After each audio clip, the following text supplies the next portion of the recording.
Tapi kadang kita selalu di pick up point. Kita punya pick up point, ada 2 atau 3 pick up point. Jadi merekanya yang pesan ojek ke kita, mereka yang ambil makanan sendiri. Sekarang ini masih PSBB pun juga malah lebih memperluas kayak just tip pakaian gitu, just tip barang-barang lainnya gitu, ataupun kalau memang ada waktu saya bisa just tip sampai keluar kota gitu.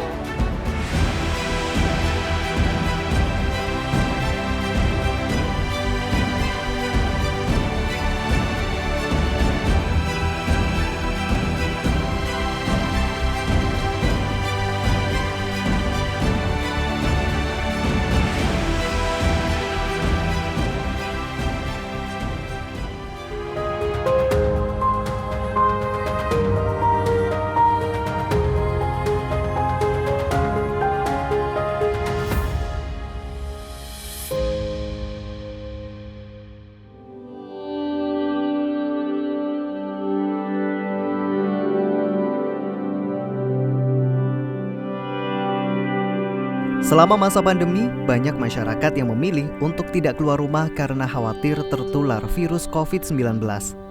Situasi ini tentu berdampak pada kelangsungan ekonomi, terutama para pedagang usaha mikro kecil menengah atau UMKM yang usahanya terancam akibat berkurangnya pembeli. Bahkan, Menteri Koperasi dan UMKM Indonesia, Teten Mas Duki, menyebut ada sekitar 47% UMKM yang terpaksa harus gulung tikar akibat penyebaran virus COVID-19. Seperti yang dirasakan pemilik salah satu kedai kopi di wilayah Tebet, Angga Adipura. Terhambatnya aktivitas masyarakat karena pandemi membuat omsetnya mengalami penurunan yang sangat besar. Jadi kalau sebelum pandemik itu sebenarnya kita pernah tertinggi di 4,5, 4,8 gitu ya. Sebenarnya itu yang tertinggi sekali rekor kita per hari omset. Lalu setelah itu ada 1 bulan tuh kita pernah di angka itu terus, paling jelek tuh 3,5. Jadi begitu 3,5 tuh kita udah yang masa cuma 3,5 gitu. Jadi kayak udah mocking ke 3,5 tuh udah kita ya kecil gitu. Nah, pernah nggak setelah itu turun? Pernah, kita juga pernah ngalamin naik turun itu pernah. Tetapi pandemik ini kita di awal itu karena Sudirman Tamrin tutup, perkantoran tutup, per hari 200.000 itu terendah. Namun seiring berjalannya waktu, anjloknya omset para pedagang pun berangsur-angsur mulai membaik. Hal ini salah satunya dikarenakan semakin banyaknya masyarakat yang membuka usaha jasa titip atau yang biasa dikenal just tip selama pandemi. Ya, secara overall memang Stampi sebelum pandemik dan sesudahnya ini dia memang menurun, ya, trennya menurun. Tetapi kita terselamatkan dengan banyak hal sebenarnya. Kita terus inovasi dari promo, dari packaging gitu ya. Lalu juga kita banyak dibantu sama Just Tipper. Jadi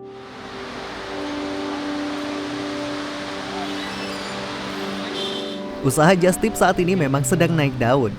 Banyak para pengemudi ojek online yang bahkan ikut membuka jasa titip ini di sela-sela kesibukannya sebagai ojol untuk mendapatkan penghasilan tambahan. Karena dari Just Tip pun kita basicnya kan memang antar jemput makanan, antar jemput paket barang, jadi udah tahu dunianya sebelumnya. Paling ya bedanya ini di luar aplikasi. Beberapa makanan yang memang seharusnya harganya sesuai, terus alhamdulillahnya ongkirnya juga cocok gitu kan. Jadi adalah kenaikan buat pemasukan gitu alhamdulillah. Tak hanya banyak dijalani oleh pengemudi ojek online, masyarakat biasa pun juga banyak yang ikut buka usaha just tip. Muhammad Rafi contohnya, masa awal pandemi sempat membuat kondisi finansialnya terganggu. Namun setelah ia bersama sang istri berinisiatif membuka usaha just tip, ternyata keuntungannya mulai mampu memenuhi kebutuhan. Kalau saya sih bukan cukup ya mas, karena saya ngerasain sih tertutupnya semua kebutuhan saya yang dulu sempat 2 bulan hilang itu keras, itu sih ketutup banget. Nah, saya menjanjikan emang lebih baik ya kalau mau itu ya nge-just tip aja. Kalau misalnya dari keuntungan itu kisaran berapa sih? Kalau kisaran itu yang tahu sih istri saya, tapi saya sering dibilang ya paling 1 juta, 2 juta gitu per minggu gitu.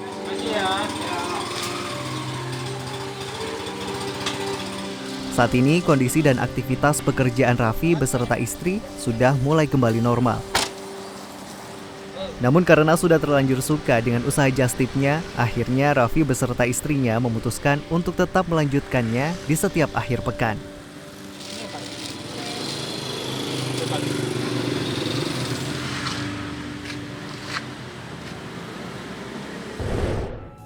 Tapi kadang kita selalu di pick up point. Kita punya pick up point, ada 2 atau 3 pick up point. Jadi mereka yang pesan ojek ke kita, mereka yang ambil makanan sendiri.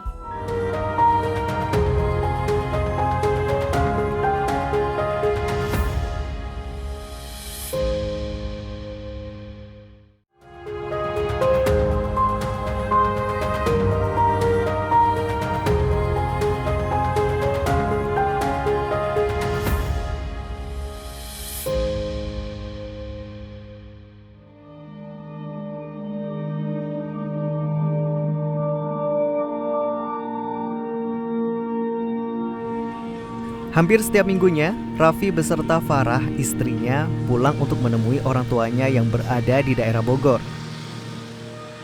Seringkali di tengah perjalanan, Raffi dan istri mampir ke toko-toko makanan ringan yang ramai dikunjungi pembeli. Siapa sangka hobi jajannya tersebut bisa disulap menjadi peluang penambah uang tambahan bagi Raffi dan Farah. Awalnya karena kami tuh suka jajan, kami tuh anaknya mau ngantri gitu. Kalau misalnya ada makanan apa yang baru buka, mau aja buat ngantri gitu kan. Terus di kantor juga sebelum pandemi suka jajan, biar kos kira murah aja sih sebenarnya kan gitu. Terus ya udah akhirnya pas lagi pandemi udah mulai bosen kan di rumah, pengen jajan nih gitu. Tapi ke Jakarta sayang bensin, gitu. Gimana ya? Ya udah ajakin aja teman-teman gitu. Ternyata antusiasnya luar biasa sih gitu. Teman-temanku kalau di kantor sih kayak lu just tip rugi berapa gitu, karena dulu tuh nggak balik modal kalau di kantor just tipnya gitu. Jadi senang-senang aja sih, karena itu sih awal mulanya. Timeline fitsnya. Raffi dan Farah memasarkan jasa just tip-nya melalui aplikasi pesan singkat serta lewat akun Instagram just tip miliknya. Sejak dibuka pada bulan Mei, pesanan pelanggan just tip-nya terus meningkat. Awal tuh kan lagi bulan puasa, kita juga belum banyak yang tahu. Jadi kayak nyoba aja dulu gitu kan, teman-teman di Twitter waktu itu awalnya. Jadi nyoba aja dulu buka, ternyata lumayan lah, ada 20-an atau 25 ya gitu kan, 20 atau 25. Nyoba dulu karena takutnya makanannya nggak oke, segala macem, nggak mau dong terima komplainan banyak gitu. Terus ternyata bagus tuh responnya bagus, dari mulai 20, 25 sampai pas mau lebaran tuh 70 gitu. Enggak, lebaran tuh bahkan 80 lebih gitu. Nah pas ketika kemarin terakhir 70-an, ya sekitaran segitu lah sekarang. Produk yang dijastipkan Raffi dan Farah mayoritas adalah jajanan kekinian. Raffi dan Farah punya beberapa cara dalam menentukan produk yang masuk ke dalam daftar jastipnya. Pertama survei, terus kita coba makanannya, dan enak sih semuanya sih. Makanya ini enak nih, kita share ke Instagram, enak, banyak peminatnya. Oh iya sama enak kata dia. Awalnya juga orang-orang itu juga udah pernah nyobain. Orang-orang yang pernah yang just tip ke kita tuh bilang, wah saya juga pernah tuh enak tuh, ya udah deh saya pesan di Mas gitu.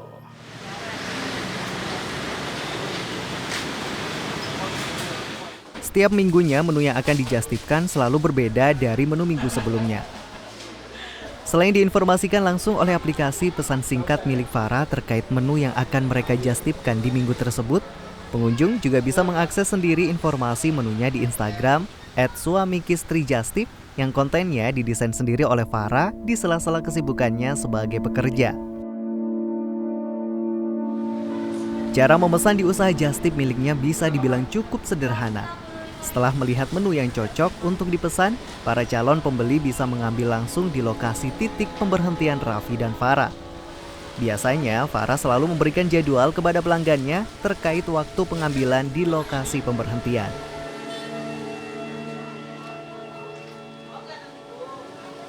Di Bogor sih, kita tuh kan di Sentul, Belanova, Bogor ya. Sekarang Cibubur sih ada beberapa. Udah mulai ke kota lain nih gitu. Kan tapi kadang kita selalu di pick up point. Kita punya pick up point, ada 2 atau 3 pick up point. Jadi mereka yang pesan ojek ke kita, mereka yang ambil makanannya sendiri. Kita sih diam aja di pick up point, nungguin mereka datang aja. Ya, pasnya kelewatan ya? Kelewatan. Aku dekat pos satpamnya sih. Pas seberangnya pos satpam itu ada rumah kan? Mas, itu tuh kali itu. Oh, sampingnya apa Sapam? Tak hanya proses mengambil pesanannya, menunggu di titik penjemputan pun juga membutuhkan waktu yang cukup lama. Rata-rata Raffi dan Farah bisa berada di titik penjemputan selama 1 jam. Terkadang mereka juga turut melibatkan keluarganya dan berbagi tugas ketika berada di Bogor untuk menunggu proses penjemputan di titik pemberhentian. Raffi dan Farah bersyukur keluarganya juga turut membantunya dengan senang hati. Ini mundur posisi Ya. ya. Kasih muka.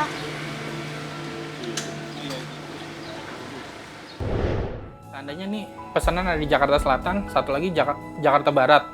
Nah, istri saya ke Jakarta Barat, saya ke Selatan. Selatan saya ambil dulu, baru saya jemput istri saya ke Barat. Gitu.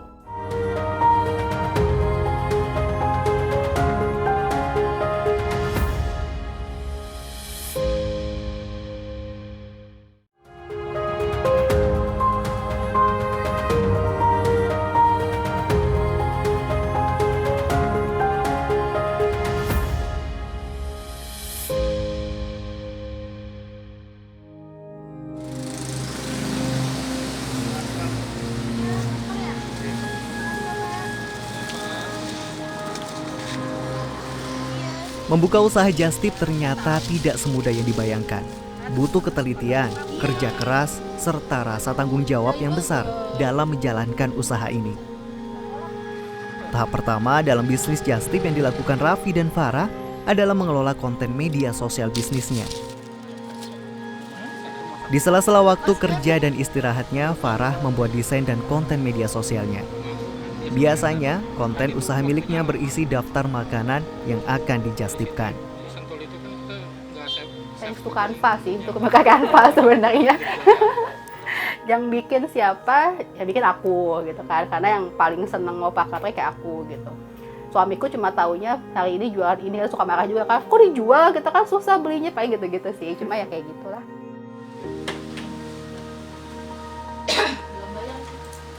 Media sosial bisnis tersebut terhubung langsung dengan nomor pribadi Farah. Para calon pemesan yang tertarik dengan menu yang akan dijustipkan mulai menghubungi Farah dan mulai transaksi. Banyaknya pesanan yang masuk membuat Farah dan Raffi harus ekstra teliti dalam pelayanannya. Untuk menghindari adanya pesanan customer yang terlewat, Farah biasa membuat daftar catatan pesanan yang dibeli. Ketika persiapan sudah siap, barulah Farah dan Raffi mulai mencari barang yang dicari dengan menggunakan kendaraan mobil miliknya. Dalam sehari, cukup banyak lokasi yang didatangi oleh Farah dan Raffi. Kita kan kadang kalau jualan bisa sampai 16 toko. 16 toko, jadi kayak ya lumayan sih, jam 7 pagi mulai keluar sampai jam 4 kita mulai bisa diambil di Bogor gitu. Terkadang, banyaknya pesanan just tip yang harus ditangani membuat Raffi dan Farah sempat kewalahan serta terlalu menghabiskan waktu. Raffi dan Farah memiliki cara untuk menggunakan waktunya secara efisien saat melakukan just tip. Itu pindah-pindah, kalau nggak kita bagi dua. Bagi dua, maksudnya istri saya ngambil di sana, seandainya nih pesanan ada di Jakarta Selatan, satu lagi Jakarta Barat. Nah, istri saya ke Jakarta Barat, saya ke Selatan. Selatan saya ambil dulu, baru saya jemput istri saya ke Barat. Gitu. Terakhir, Farah dan Raffi mulai mengelompokkan beberapa barang pesanan ke tas masing-masing pemesannya dengan teliti, yang nantinya akan dikirimkan melalui jasa ojek online. Hal ini sudah dilakukan oleh Farah dan Raffi sejak bulan Mei. Kadang capek tuh kalau misalnya udah banyak banget sebenarnya pesanannya, ya wajar kan, banyak kan juga lumayan padat ya, jadi kayak capek, harus mikir aja capek gitu kan. Cuma kalau memang seneng jajan, seneng jalan, jadi ya udah aja gitu. Ada kalanya di mana Farah dan Raffi memiliki kesibukan yang tak bisa ditinggal pada akhir pekan, maupun karena kelelahan dan butuh waktu untuk istirahat. Antrian just tip-nya pun diputuskan untuk ditunda sementara. Ya penjadwalan sih, sistemnya tuh kayak cuma seminggu sekali kita nge-just tip-nya, tapi kalau seandainya minggu depan kita capek atau banyak kerjaan, kita nggak tunda dulu buat minggu depan. Jadi minggu depan tuh udah banyak aja, udah 70 orang yang mesen tiba-tiba. Walaupun sangat menguras tenaga dan harus merelakan hari liburnya untuk membuka usaha ini, Farah dan Raffi tetap menikmati usahanya. Tapi seneng sih, emang seneng. Kita juga di situ juga kita beli makanannya juga, jadi nge-just tip sambil ya kita makan just tipan itu juga enak kan. Ya udah nggak masalah, enak-enak aja, nyaman-nyaman aja. Karena kita dibawainnya juga dengan seneng sih, nggak kayak beban gitu. Kalau beban mah sampai sekarang saya juga nggak bakal ini nge-just tip.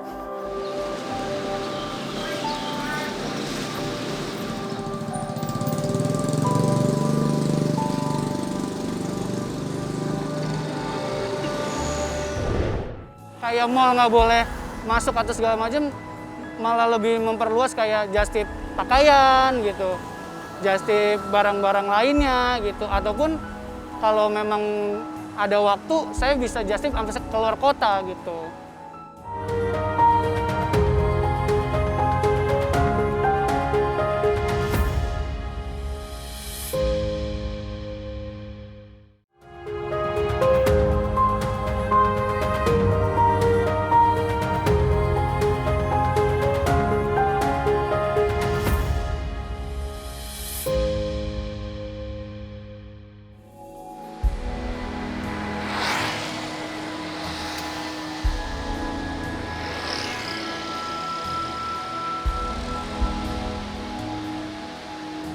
Kehadiran para penyedia jasa just tip ini tentu disambut baik oleh para pelaku usaha mikro kecil dan menengah. Dengan kehadiran para penyedia just tip ini, omset mereka kembali naik setelah dihajar oleh sulitnya masa pandemi. Terutama usaha just tip milik Farah dan Raffi yang memang khusus pada jajanan UMKM. Ya sih, menguntungkan sekali buat mereka. Mereka bilang, "Kak mau pesan lagi nggak kak? Kok pesannya sedikit?" Kadang-kadang kayak gitu sama pedagangnya. Ya sangat menguntungkan, mereka mengharapkan kita juga gitu loh. Jadi ya semuanya diuntungkan kan lah. Menurutku sebenarnya just tip ini kan banyak yang terlibat, ya penjastipnya, ya tukang jualannya, ya ojol-ojol terbantu gitu. Dan kalau aku ngelihat sebenarnya banyak juga orang-orang yang tadinya bukan jualan makanan gitu ya, jadi nge-just tip juga. Jadi memang sebenarnya aku rasa cukup sih gitu, karena aku pengalamanku sendiri ya gitu. Jadi memang lumayan lah penghasilan seminggunya, sebulannya juga lumayan lah gitu. Bertahan hidup oke lah.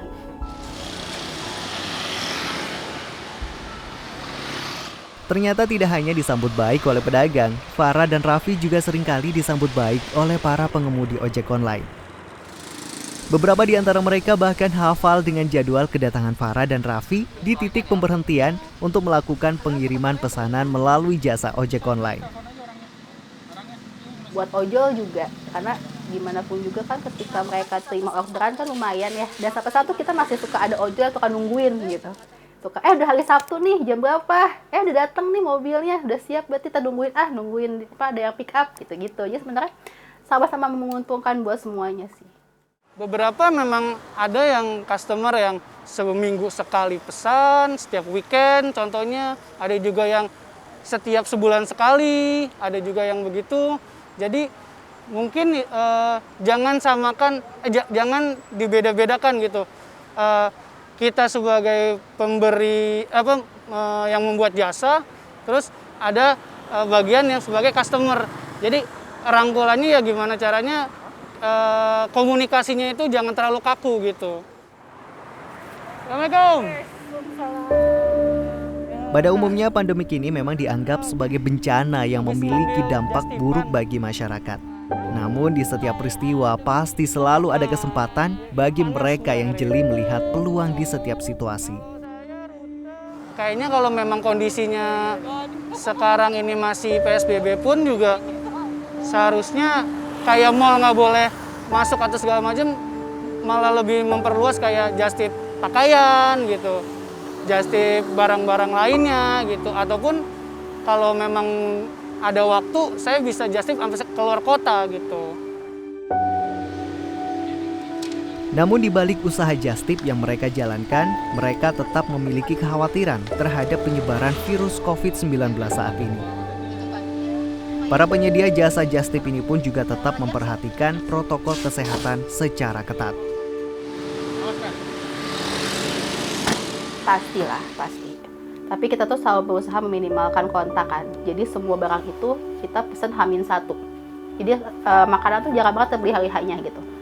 1-2 toko lah, tapi semuanya H-1. Jadi ketika datang, tinggal ambil, pergi. Datang, tinggal gitu. Dan kita juga tanggung jawab lah. Kita juga beberapa kali rapid test segala macam ya gitu kan. Untuk tanggung jawab kita gitu.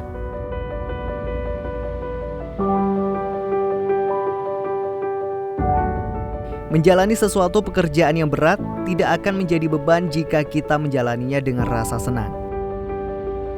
Itulah yang dirasakan oleh Raffi dan Farah, sepasang suami istri muda yang membuka jasa just tip berawal dari hobinya. Mereka akan tetap menjalaninya selama masih menikmati prosesnya.